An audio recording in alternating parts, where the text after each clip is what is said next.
बिस्मिल्लाहिर्रहमानिर्रहीम। अल्हम्दुलिल्लाहिल अहदिस समद लम यलिद वलम यूलद वलम यकुल लहू कुफुवन अहद। अल्हम्दुलिल्लाहिल्लज़ी हदाना लिहाज़ा वमा कुन्ना लिनहतदिया लौला अन हदानल्लाह। लक़द जाअत रसूलुना बिल हक़ उम्मील मक्कील मदनील ख़रशी हबीब इलाहिल आलमीन अशरफुल मुरसलीन खातमुन नबिय्यीन शफ़ीउल मुरसलीन रहमतुल लिल आलमीन अबिल क़ासिम मुहम्मद सल्लल्लाहु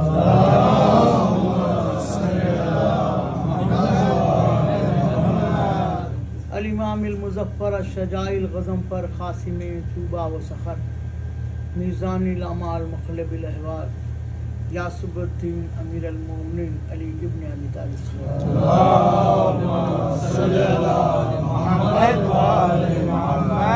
वला अहले बैति तय्यबीन ताहिरीन अल मासूमीन अल मज़लूमीन व लानतुल्लाहि अला अदाहिम अजमईन मिन लैलिना हाज़ा इला क़ियाम यौमिद्दीन। अम्मा बाद फ़क़द क़ाल अल्लाहु तबारक व तआला फ़ी मुहकम किताबिही मुतक़न किताबिही व क़ौलुहुल हक़। बिस्मिल्लाहिर्रहमानिर्रहीम। क़ुल ला असअलुकुम अलैहि अजरन इल्लल मवद्दता फ़िल क़ुरबा। सल्लल्लाहु अलैहि वसल्लम। सारी तारीफ़ें उस ज़ात वाजिब के लिए हैं कि जिसने इस आलम इम्कान को मोहब्बत मोहम्मद आले मोहम्मद में पैदा किया और कायनात की हर शय पर मोहम्मद आले मोहम्मद की मोहब्बत को वाजिब करार दिया। यही इस आए वाफ़ी हिदायत का तजुर्बा भी है कि रसूल कह दीजिए मैं कुछ नहीं चाहता मगर ये कि मेरे अक़रबा से मवद्दत इख्तियार की जाए। जब हमने मवद्दत के मानी तलाश किए तो मोहब्बत की उस मंजिल को मवद्दत कहा जाता है जहाँ इंसान महबूब का मुती हो जाता है, यानी कि अब उसकी अपनी कोई मर्जी नहीं रहती बल्कि अब वही करेगा जो महबूब कहेगा। तो ये मवद्दत मांगने का मकसद भी यही था कि जो तुम्हारे दिल में अहले बैत की मवद्दत होगी तो फिर तुम अल्लाह के वैसे बंदे बन जाओगे जैसे खुदा चाहता है। और मासूमीन की तालीमात भी यही थी कि इंसान मासियत से निकलकर अल्लाह की इताअत में आ जाए। और कुछ मोहब्बत के तकाज़े होते हैं कि मोहब्बत जो है अब होती है तो फिर मुकम्मल होती है कि अगर किसी में शबाहत भी होगी महबूब की तो उसका एहतराम होगा। और निस्बतों का एक मरतबा सलवात पढ़ें। अल्लाहुम्मा सल्ली अला मुहम्मद व आले मुहम्मद। थोड़ा सा और आगे आ जाओ। मोहम्मद व आले मुहम्मद सल्लल्लाहु अल्लाहुम्मा सल्ली अला मुहम्मद व आले मुहम्मद। मोहब्बत में निस्बतों का बड़ा एहतराम होता है कि अगर किसी चीज को निस्बत मिल जाए, यही तो राहिब ने यजीद से कहा था ना कि हमारे पास गधे का एक सुम है हजरत ईसा के, तो साल में एक मरतबा उसे दिखने के लिए निकाला जाता है तो सारी कौम अकीदत से जमा हो जाती। क्या निस्बत थी उसे? हजरत ईसा के गधे का एक सुम। लेकिन हम उसका एहतराम इतना करते हैं कि साल में एक बार जब वो निकलता है तो अपने सारे काम छोड़ के जाके पहले उसकी ज़ियारत करते हैं। तो हमारे लिए ज़ियारत गाह बना हुआ। और यहाँ राकिब दोष रसूल हैं हुसैन, किस दर्जा एहतराम होना चाहिए था। और आज जिस शहादत का जिक्र है वो शबीह रसूल है। हुसैन ने हुज्जत तमाम की है। अब्बास और अली अकबर और कासिम को अपने हमराह रख के बताया है कि ये जो सामने फौज है इसमें पंजतन में से किसी का इन्हें ख्याल नहीं है, ना इन्हें हसन की निशानी का ख्याल है, ना अली की शबी का ख्याल है, ना शबी रसूल का ख्याल है। और एक वाक़या यूँ भी मिलता है कि जब मक्का फतह हुआ तो यहाँ एक गलतफहमी आम है लोगों में कि हरम में बुत थे, खाने काबा में बुत थे। कब थे ये और ये कब लाए गए? इसकी छोटी सी तारीख है बस। जो लोग तारीख के शाहिद हैं, मौलाना भी मेरी गवाही देंगे कि जब सरकार मक्के से हिजरत की तब आले सुफियान ने बनी हाशिम की अमलाक पर ज़बरदस्ती कब्जा किया। उस वक्त तक के खाने काबा की तौलियत किसी आम आदमी के हाथ में नहीं थी, बनी हाशिम के पास ही थी। जब बनी हाशिम के पास तौलियत थी तो सवाल ही नहीं पैदा होता कि कोई ले जाके बुत रखे, क्योंकि ये सब के सब तौहीद परस्त थे, अल्लाह की वहदानियत का कलाम लिए हुए थे और ये नबूवत का एक सिलसिला जो फतरत है उस पर कायम थे। और ये हजरत इस्माइल के ओसिया में से सिलसिला था इनका, जो अबू तालिब तक पहुंचा है। तो जो तौहीद, देखिए आप जब आप तौहीद का जिक्र सुनेंगे इस्लाम की इब्तिदा का, किसी मरहले पे किसी ने अबू तालिब से ये नहीं कहा कि वो हमारे बुतों को बुरा कहता है।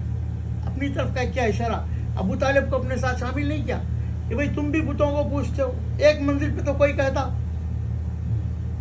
आके कहा लोगों ने कि अबू तालिब इनसे कहो कि मोहम्मद से कि हमारे बुतों को बुरा बोलना छोड़ दें। वो तो ये कह सकते थे, अबू तालिब तुम्हारे बुतों को बुरा कह रहे हैं, तुम क्यों नहीं रोकते अपने? किसी तारीख से ये जुमला दिखा दीजिए कि तुम्हारे बुतों को। ये तो इस हसद में अबू तालिब को कहा गया कि जब तारीख लिखने वाला लिखेगा तो हमारे बाप दादा तो रजिस्टर्ड बुत परस्त हैं, तो एक धब्बा इनकी तरफ भी उछाल दिया जाए, एक कीचड़ का धब्बा उनकी तरफ भी उछाल दिया जाए कि उन्हें भी अपने दामन में कीचड़ दिखाया जाए। वरना किसी तारीख में जितने मौरखीन मिले हैं लिखने वाले, किसी ने ये नहीं लिखा कि कोई एक शख्स अबू तालिब से कहता कि भाई तुम्हारे बुतों को बुरा कह रहा है रोकिए। सब यही बोले कि हमारे बुतों को बुरा कह रहे हैं रोकिए। ये ईमान अबू तालिब की दलील है, ये कहना कि हमारे बुतों को। ये था अबू तालिब का तरीक़ेकार, ये कि उन्हें तबलीग का हुक्म नहीं मिला था तो इसलिए उन्होंने रोका नहीं था, लेकिन कभी पूजा भी नहीं था बुतों। अगर पूजे होते तो बेटा भी पूछता। सबने कहा कि अली करम अल्लाह वजह, इसलिए कहते हैं कि अली ने कभी किसी सनम के आगे सर नहीं झुकाया। तो ना अली ने झुकाया ना अली के अजदाद ने झुकाया। बस ये है कि अली की तुमको सनम मिल गई तो भड़ास तुमने अजदाद पे निकाली। तो खाने काबा जब फतह हुआ मक्का, सरकार पहुंचे हैं तो ये दीवार के गिर्द बुत लगे हुए थे खाने काबा के, कुछ अंदर भी रख दिए गए थे जिन्हें निकाल के फेंक दिया गया बाहर। तो जो बाहर थे उनमें 4 बुतों का तस्करा खास तौर पे मिलता है तारीख में। ये बड़े मशहूर बुत थे। सबसे बड़ा जो था उसे हबल कहते थे लोग, सबसे बड़ा बुत जिसका था वो हबल था। तो अभी भी कोई अगर गलती करता है बड़ा होने के बाद बच्चा, तो कहते हैं हबल है, बड़ा हो गया लेकिन गलती कर रहा है। ये मैंने भी सुना अरबों से कहावत के तौर पर कि मजाक में बच्चों को अगर बड़े होने के बाद फिर गलती कोई करता तो बोले हबल है, इतना बड़ा हो गया अकल नहीं है। तो बड़ा बुत जो था वो है हबल। उसके बाद था लात, उसके बाद था मनात, और चौथी इनके पास थी देवी, इसका नाम था उज़्ज़ा। ये 4 थे अल्लाह के भी दुश्मन हैं, 3 मर्द और 1 औरत, ये जहन में रखिएगा। तो जब इन्हें तोड़ा गया तो हमारे पास नहीं पहुंची पब्लिक। एक मरतबा सलवात पढ़िए,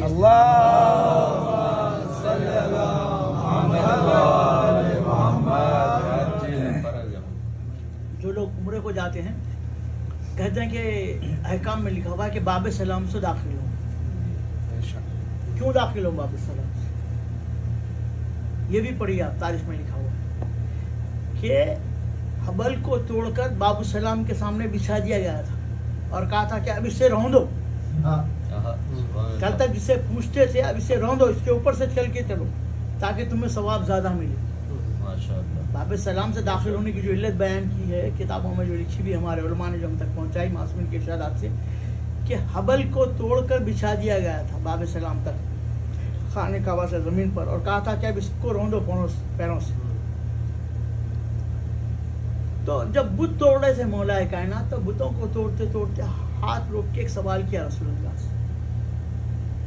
देखिए इल्म नबूवत और इल्म इमामत एक है, दोनों लदुनी हैं। लदुनी यानी अल्लाह की तरफ से वजियत किए हुए। इन्होंने आगे किसी उस्ताद से कभी दर्स हासिल नहीं किया। तो मौला कह रहे हैं, तस्दीक रिसालत में आपसे ले रहे हैं कि इस बुत के बारे में आप क्या कहेंगे जो आपके और हमारे जद इब्राहिम से मुशाबे है। तो कहा कि चूंकि इसमें एक नबी की मुशाहबत है तो इसे एहतराम से उतारा जाए। मिट्टी के बनाए हुए बुत में अगर नबी की शबाहत थी तो रसूल अल्लाह ने कहा कि उसका एहतराम किया जाए, उसे एहतराम से उतार के दफना दिया गया। बताया इसीलिए अवाम को नहीं गया कि फिर उसकी पूजा शुरू कर देंगे उस मुकाम की, लिहाजा ज़मीन दोस्त कर दिया गया, लेकिन एहतराम बताया। मैं कहूँगा रसूल अल्लाह आपने तो नबी के मुशाबहत पाने वाले सनम की तक एहतराम बताया, लेकिन मुसलमानों ने आपकी शबी का एहतराम नहीं किया। रसूल अल्लाह की शबी का एहतराम नहीं किया गया।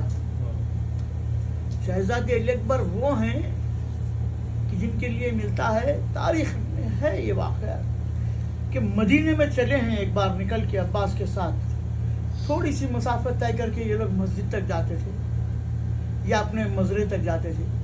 तो जब निकले हैं दोनों तो मौरिख कहता है कि ऐसे मालूम हुआ कि हर शय पे एक सख्ता तारी हो गया, सब ने अपने तमाम काम छोड़ दिए, ना खरीदार खरीद रहा है, ना बेचने वाला बेच रहा है, ना रास्ता चलने वाले रास्ता चल रहे हैं, जो जहां है वहां ठहरा हुआ है और गुमसुम होके बस देख रहा है। किसको? अब्बास अली अकबर। यह हुस्न का आलम था कि लोग सब कुछ छोड़ के बस देखने में महवे हो जाते अगर गुजर जाते सामने से अली अकबर। जब इस बात की इत्तला शहजादी ज़ैनब को मिली तो कहा कि नहीं बेटा, अब आप बेनकाब नहीं निकलेंगे। तो ऐसे जैसे अब अमामे का गोशा होता है उससे चेहरा छुपा के निकलते थे कि बस आंखें नजर आए, क्योंकि अगर कोई चेहरा देख लेता तो बस महवियत के आलम में देखता रह जाता। ये आलम था जमाल का। दुनिया वालों की ये कैफियत थी तो माँ बाप का क्या आलम होगा ये सोचिए आप। लैला का आलम क्या होता होगा, हुसैन का आलम क्या होगा, ज़ैनब का आलम क्या होगा। यही वजह है कि जब शहजादा पहुंचा है और कहा कि बाबा अब मुझे मरने की इजाजत दी, किस कठिन मंजिल पे है ये कि बाप कैसे बेटे से कह दे कि मरने के लिए चले जाओ, तेगों में चले जाओ। हुसैन कहते हैं कि बेटा अली अकबर तुम्हें तुम्हारी फूफी ने पाला है, ज़ैनब से रुखसत हो। अजीब अंदाज की रुखसत लिखी है तारीख में कि शहजादे ने अपने आप को पहले तो असलहे से आरास्ता किया, ज़िरा पहनी, खौज पहना, तलवार हिमायल की। उसके बाद दरवाजे खेमे पे पहुंचे ज़ैनब के तो सलाम पहुंचाया, कहा फूफी अम्मा मेरा सलाम लीजिए। उसके बाद इजाज़त दे के दाखिल हुए और जब दाखिल हुए तो ज़बान से कहने की हिम्मत नहीं थी, दो जानू सर को झुका के बैठ गए। अब इस बात का इंतजार करने लगे कि फूफी खुदा हाफिज कहेंगी। जब कुछ देर गुजरी और ज़ैनब ने इजाजत ना दी तो आहिस्ता से नजर उठाई।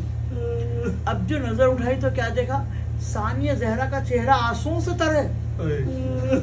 शहजादी रो रही हैं लेकिन इस एहतियात से कि रोने की आवाज नहीं निकल रही है, घुट घुट के रो रही हैं, अपनी गिरिया को रोक लिया है। कहा फूफी अम्मा ये आपका क्या आलम है? तो कहा बेटा क्या 18 साल इसी दिन के लिए मारा था कि तुम आके मरने की इजाजत लो। बेटा मैं तुम्हें मैदान की इजाजत दूं भी तो किस दिल से? और बताओ अगर लैला पूछेगी मेरे लाल को क्यों कर इजाजत दी तो बताओ ज़ैनब लैला को क्या जवाब दे?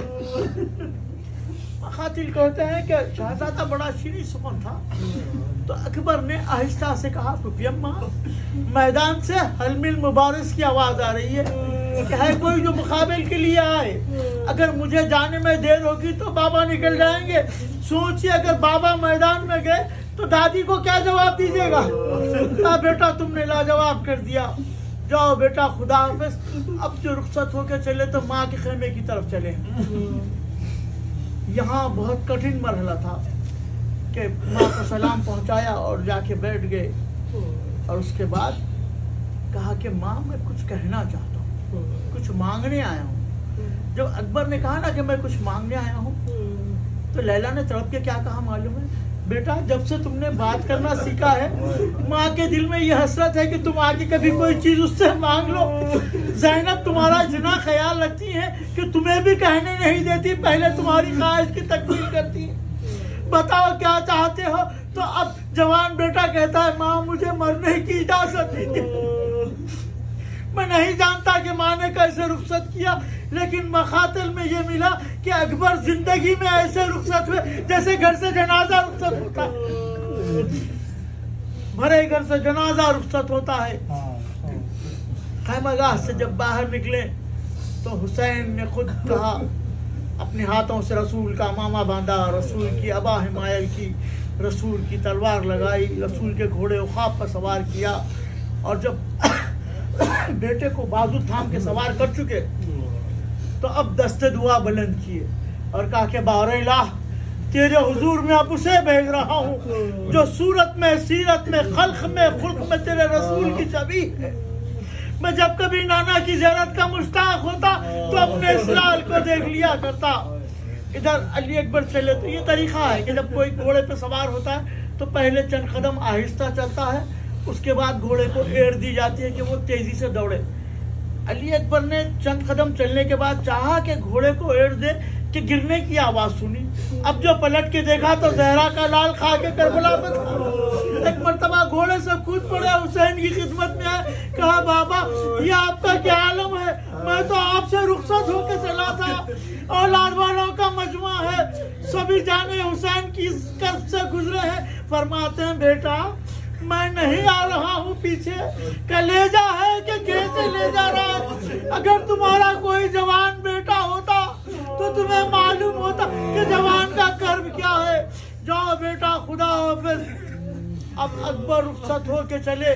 सोचे जब अकबर की रुखसत के वक्त ये आलम है तो जब सलाम पहुंचाया होगा तो क्या कैफियत होगी। मैदान में आए तो बहुत बहादुर हैं शहजादे अली अकबर कि अब्बास के हम कमाल जिहाद हैं, तो तलब किया है, रजस पढ़ते जाते हैं, बड़े बड़े पहलवानों को बुला के तहे तेब कर रहे हैं। सिफिन का वाक़या सभी को मालूम है कि अब्बास ने शाशा के जब 2 टुकड़े किए थे तो लोगों ने कहा था ये अब्बास नहीं अली हैं। उस शाशा का बेटा इब्ने शाशा आया है अकबर के मुकाबले के लिए। जब इब्ने शाशा आया मुकाबले के लिए तो हुसैन ने देखा कि पसे खैमा से माँ इमाम के चेहरे की तरफ देख रही है, तो गए और जाके कहा कि लैला नाना ने कहा है कि माँ की दुआ बेटे के हक़ में मुस्तजाब होती है। अकबर की कामयाबी के लिए जंग करो क्योंकि मेरा बेटा 3 दिन का भूखा प्यासा है और सामने जो पहलवान आया है वो शिकम शेर है, खा पी कर आया है वो। चुनाचे जंग हुई, लेकिन फातेह खैबर के पोते ने जर्ब लगाई और जब उसे तहे तेख किया तो पलट के आए हुसैन की खिदमत में। तो ये एक हुसैन बताना चाहते थे, माँ को आमादा करना चाहते थे दिल को कि किस तरह सदमा बर्दाश्त करना है। मखातिल कहते हैं कि जब अली अकबर आए तो जख्मों से चूर थे, सही और सालिम नहीं थे, जिरा की कड़ियों से खून टपक रहा था, प्यास से जबान अट गई थी। इसीलिए जब पहुंचे ना हुसैन के करीब तो कहा बाबा प्यास मारे डालती है। अकबर ने पानी मांगा नहीं, सिर्फ तशनगी का इजहार किया, कहा बाबा प्यास मारे डालती है। उलमा कहते हैं कि अकबर ने क्यों कहा, इसलिए कि अकबर जानते थे कल को जर खरीद गुलाम लिखेंगे, करबला में पानी था। अकबर ने बताया बाबा से सवाल आप करके कि क़यामत तक चाहने वाले ये अकीदा रखे कि करबला में जो भी शहीद हुआ वो प्यासा शहीद हुआ, वो भूखा प्यासा था। हुसैन ने कहा कि मेरे लाल बहुत प्यासे हो। कहा कि हाँ बाबा अगर थोड़ा सा पानी होता तो मैं इन लहीनों को आपसे बहुत दूर भिजा देता। तो कहा कि अली अकबर मेरे करीब आओ। एक एहसास पहुंचाना चाहते हैं हुसैन बेटे तक। अली अकबर आगे बढ़े तो कहा बेटा और करीब आओ, यहाँ तक कि बिल्कुल मुत्तसिल पहुंच गए, बिल्कुल करीब हो गए। तो कहा कि अपनी जबान मेरे दहन में दे दो। मखातिल कहते हैं अकबर ने अपनी जबान हुसैन के दहन में दी, लेकिन फौरन वापस ले गई। अब यहाँ पहुंच के हमारे उलमा ने लिखा कि हुसैन की जबान पर कांटे आ गए, लेकिन जब मैंने अरबी मख्तल सुना तो मेरा दिल पानी पानी हो गया। अरब के जब यहाँ मजलिस पढ़ते हैं, कल होगी मजलिस शहजादे अली अकबर की, यहाँ पर तो सुनना मौका मिले तो क्या कहते हैं। उलमा कहते हैं कि हुसैन ने से अपनी जबान वापस लेने का अकबर ने कहा कि बाबा आप इतने प्यासे हैं कि आपकी जबान इतनी सूख गई है जैसे लकड़ी का टुकड़ा, यानी कि हरकत ना हो, इतने प्यासे हैं। जब अपनी प्यास का एहसास दिला चुके बेटे को तो अंगूठी उतार के दी, कहा कि ये दहन में रख लो। अब अकबर मैदान में आए तो फौजों में ये हिम्मत नहीं थी कि जंग कर सके। चुनाचे खुद को अपने आप को फौजों में डाल दिया। लेकिन हुआ ये कि चारों तरफ से लैला का चांद शाम की बदली में घिरता गया, और वो वक्त भी आया कि सीने पे हाथ रख के कहा, या बता अलैकुन्ना मिन्नी सलाम, अरे बाबा मेरा सलाम कबूल कीजिए। बस इस आवाज का पहुंचना था कि हुसैन में दो तब्दीलियां आई। एक तो रीश सर के बाल सफेद हो गए, दूसरे आंखों का नूर चला गया। बार बार ठोकर खाते थे, उठते थे और कहते थे वलदी आवाज दो, हुसैन किस सिमत को आए। तो मीर अनीस ने लिखा कि कभी उठे कभी सुल्तान मशरक़ैन गिरे, लिखा ये कि 72 जगह हुसैन गिरे। जहरा का लाल ठोकरे खाता हुआ जवान के लाशे पर पहुंचा। खुदा किसी बाप को बेटे का ये आलम न दिखाए। जो हुसैन ने देखा कि बाजू बराबर का लाल खाक खून में गलता है, तो एक मर्तबा बेटे के बाजू बैठ गए, आवाज दी के उठो अलिया, हुसैन आया है। लेकिन अली अकबर जवाब नहीं देते। हल्के से शाने को जुम्बिश दी, कहा कि बेटा अली उठो, हुसैन आया है। अकबर आंखें नहीं खोलते। तब हुसैन ने सरताबा कदम बेटे का मुताला किया, देखा कि दोनों हाथ सीने पर हैं और सीने से खून का दरिया है कि रवां है। तो हाथों को हटाया, नेज़े की अनी नजर आई। अब हुसैन ने चाहा कि नेज़े की अनी निकाले, तो उलमा कहते हैं कि ये वो मौका था कि तमाम अंबिया करबला में मौजूद थे और अल्लाह कह रहा था कि हुसैन के सब्र के मनाजिर को देखो। लेकिन जब हुसैन ने जवान बेटे के सीने से बस्सी निकालनी चाहिए, तो तमाम अंबिया ने अल्लाह से कहा कि माबूद हम ये इम्तिहान नहीं दे सकते। जहां अंबिया देख नहीं सकते थे, हुसैन उस मंजिल से गुजर रहे थे। इब्राहिम ने कहा कि खुदा तू जानता है कि मैंने आंखों पर पट्टी बांध ली थी जब छुरी की मंजिल थी, और से में हुसैन ने या अली कह के पर्ची का फल निकाला, खून का फव्वारा बुलंद हुआ। हुसैन बेटे के खून में नहा गए। मैंने अपने जिक्र को तमाम किया, बस एक ख्वाहिश का इजहार। सोचे कैसे हसरतें थी जो करबला में गुजरी हैं। अब अकबर ने आंखें खोली। जब अकबर ने आंखें खोली तो एक सवाल किया हुसैन से, कहा कि बाबा दादा आए हैं, कासा लाए हैं, आपके लिए भी एक कासा शीर है, मेरे लिए भी है। उसके बाद कहा कि बाबा एक हसरत दिल में है, आप पूरी कर दे। जब बेटे ने ख्वाहिश का इजहार किया ना, माँ बाप की तमन्ना होती है कि औलाद कुछ मांगे, लेकिन हुसैन की गुर्बत का यह आलम है। कहते हैं मेरे लाल जानते हो हुसैन गरीब हो गया है, सोच के मांगना क्या मांग रहे हो। कहा कि बाबा आपके इख्तियार में है। उसके बाद कहते हैं कि बाबा जब मैं मदीने से चला था तो बहन से वादा करके चला था, चाहता हूँ एक आखिरी नजर अपनी बहन की तरफ देख लूं। हुसैन ने इशारा किया, सारी जमीनें पस्त हुई, हुसैन के आंगन नजर आने लगा। अब जो अकबर ने देखा तो कहा बाबा यहाँ तो कोई ज़ईफ़ा बैठी हुई है। कहा कि ये कोई ज़ईफ़ा नहीं, ये तुम्हारी बहन फातिमा ज़हरा है जिसके सामने तख्त रखा है, तुम्हारे कदमों के निशान रखे। बहन कह रही है भैया अली कब आओगे, मुझे इंतजार।